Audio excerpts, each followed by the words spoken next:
இன்றைக்கி கொள்ளு ரசம் தாங்க வைக்க போகிறோம். அந்த கொள்ளு ரசம் எப்படி வச்சேன்னு பார்க்கலாம் வாங்க. 1/4 கிலோ கொள்ளு எடுத்துக்கிட்டாங்க.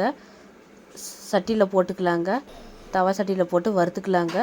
மல்லி 2 ஸ்பூன் போட்டுக்கலாங்க. சீரகம் 1 ஸ்பூனு, மிளகு 1 ஸ்பூனு, கருவேப்பிலை தலை சேர்த்துக்கலாங்க. பூண்டு தோல் உரிக்காமல் ஒரு 4 பல் பூண்டு சேர்த்துக்கலாங்க. மிளகாய் ஒரு 3 மிளகா போட்டு நல்லா வறுத்துக்கலாங்க. தனியாக எடுத்து வச்சுக்கலாங்க. நல்லா வறுத்து நல்லா வெடித்து வந்துருச்சுங்க. தனியாக எடுத்து வச்சுக்கலாங்க.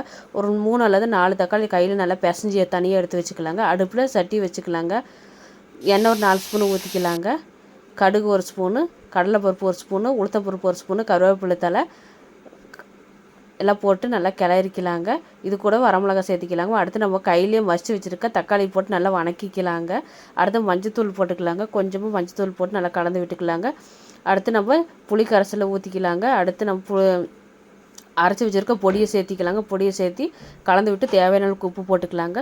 நுர கட்டி வரட்டுங்க. நம்மளுக்கு ரசம் ரெடி ஆயிருங்க. கொள்ளு ரசம் ரெடி ஆயிடுச்சுங்க.